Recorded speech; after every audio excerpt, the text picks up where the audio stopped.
If you have brain, if you have heart, you can make everything possible. For my understanding, brain is the place where you hold the knowledge, education, training.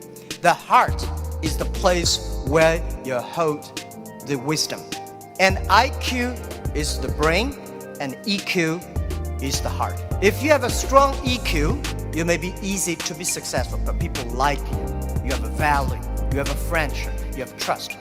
But if you have great IQ, it's very difficult for you to fail quickly. A lot of people easy to get success, but losing very quickly. That's because they don't have enough IQ. When IQ and EQ connected, that means when brain and heart connected, that is the knowledge and wisdom connected, that is called innovation. And I believe that if you want to be successful, you should have the good EQ. If you don't want to fail quickly, you should have IQ. But if you want to be respected, you should have LQ, the Q of love. The most precious resource in the world is not oil, it's not gas, it's the human brains. Most of innovations, not because they want to, because they were forced to. Israel, there's no water, no oil, no resources. And most people innovate for success. And I find Israel people innovate for survive. People say, Jack, you are amazing. How could you make such a huge investment in 9 years ago to develop cloud computing? And you know nothing about technology. That is true, I know nothing about technology. I'm scared of technology. I was the first product tester of my company because I said if I can use it, 80% of people can use it. 9 years ago, I know if we do not develop technology on cloud computing, Alibaba will bankrupt because we cannot afford the cost of IBM and Oracle. The cost of using this IT too expensive for us. So we have to innovate. We have to design a technology that is simple enough. If we can using that technology simple and cost effective, not only for Alibaba, it's also going to support millions of small business. That was forced. And the other thing is that, we have a 11/11. November 11 is the largest shopping day of China. Last year, for the first minute of November 11, we had 18 million people came in first and second. With that good technology, our company will bankrupt immediately. We sold more than $24 billion last year for one day. This year, we don't know how much we will sell for one night. It's the technology behind it. So we were forced to do that. And today, a lot of people say, oh, young people have no opportunities. I think that thing I've heard for 40 years. When I was young, I hated Bill Gates because I think Microsoft take all the opportunity. IBM, Oracle, they take all the opportunity. But later I found, when people start to complain, that is the opportunity. Most people keep on complaining. If you can solve the complaining, if you solve the problems, and that is the opportunity. Innovation is the way to solve anxiety, worries, unsatisfaction. Innovation is for happier life. We believe through the innovation, you can grasp the opportunity for success. The first technology revolution released the physical power of human beings. The second technology revolution released the distance. And this is the third technology revolution, release the human brains. We never satisfied with today. And the way to change yourself, to embrace this challenge is called innovation. And I would like to say, who are those kind of innovative people? Who are these kind of people? I would say those innovators, they look like crazy, stupid, lazy, and even liars. When we started Alibaba, I tell the story about I went to Silicon Valley raising funds. I talked to over 30 venture capitalists. They say, crazy. Alibaba, stupid, crazy name. And e-commerce in China won't work because China has no internet, China has censorship, no credit card, no deliver, nothing else. So they think it's impossible to make. They think, Jack, you're coming here to tell a lie. But we believe China has the future. We believe internet is going to change the China. And at that time, e-commerce in American style is only supported big companies.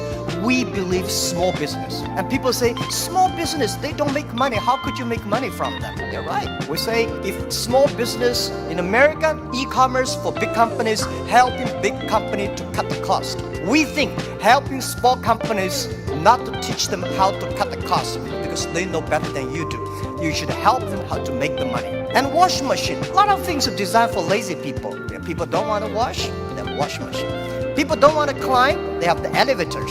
So innovation, innovative people are believers. Most people seeing is believing. People like us, we believe and we see it. Innovators, they are not one person, they are a group of people. So when you invest in money in somebody, you should see, does this guy have followers? If you have a group of people who are crazy like him, that would be great. I remember in early 2000, I went to the United States to talk about and make my speech about internet in the future in China. I believe internet population in China will be bigger than the USA. People say, that is not true. My reason was very simple. China have 1.4 billion people. USA have only 300 million people. Make everybody online, 300 million, right? So China has a huge potential for that. One of the guys said, Jack, what you're talking about, internet companies should have values and mission, that is crazy. And I say, sir, please come to my company. So he came to Hangzhou, my company, spent 1 week, and the day he left, he said, Jack, I know you're crazy, but I found 100 people in your companies, they're all crazy. Crazy people don't think they're crazy, they think people outside they're crazy. So, and most of the innovators are not very successful people because successful people very difficult to change. I never try to convince successful people. They will tell you how they succeed, they will continue to do this. Those people who don't succeed, they always want to succeed. So one of the reasons why Alibaba succeed 20 years ago, we never try to convince those people who are successful. We try to spend time on the people who are 18 years old, 20 years old. They are not successful. So 20 years later, they become successful, we become successful. That is how we did it. Now most of the people who buy online, they are 35 to 40. 20 years ago, they only spent $2. Now they spend $3,000. That is the difference. Innovation has nothing to do with the technology. When we talk about innovation, everybody thinks, high technology. It's not about that. Innovation, everybody can do it. Those people who do not know anything like technology, like me, we can find those people, rely on these people, try those people who have the technology. In our site, our Alibaba site, there's one guy selling shoes 48 inches only.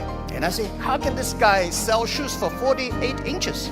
And we find out he's very innovative because people with 48 inches feet, difficult for him to buy shoes in the shops. There's only one on the online. And there are a lot of innovative ways. Those guys design, lazy guys, they watch TV lying on the sofa. So they design a specific glass that you can lie on the sofa, watch on TV. They sell perfectly. And there are also some guys, there are a lot of crazy, interesting ideas. They are all wonderful sellers. And most of the innovations today are only talk. Innovation, they think it's an idea. Entrepreneurs make the innovation reality. So we have to share, a real entrepreneur have to believe in the future, have to suffer, have to be ready for the terrible lives in the future. So I believe everybody has the ability of innovation, but you just don't spend the time to discover that. And I think the best investment for tomorrow is education. In the past 20 years, we make people like machines. Next 20 years, we will make machine like people. You like it or don't like it, we have to change ourselves. This thing is coming. What we should do to change our education systems, to teach our kids they can do the things the machine cannot do. It's the entrepreneurships that make ideas reality. In 1860s, when UK had first the cars came in, automobile coming, they destroyed a lot of jobs of these horsemen. Horsemen at that time are the main jobs of the society. These are white-collar people. They went to the government, pushed the government, say, you should stop these cars because they're going to kill people on the road, it's going to destroy the jobs. So the government passed a law called Red Flag Bill. They do not allow any car drive faster than 7 miles per hour. And they should always follow behind the horses. People start to worry. Artificial intelligence, robots, jobs. But don't worry about it. Human beings are much smarter than machines. Machine can never control because machine only have chips. Human beings have the hearts. And I want to say, don't worry about the future. Young people, don't worry about the future. And don't worry about the size of the machine. I think small business, don't worry about it. Because small business believe small is powerful, small is beautiful. Using innovation, small business can compete anybody in the world. Today is just the beginning. But anything, remember, this is my philosophy of life the past 20 years. Today is difficult. Tomorrow is much more difficult. The day after tomorrow is beautiful. Most people die tomorrow evening.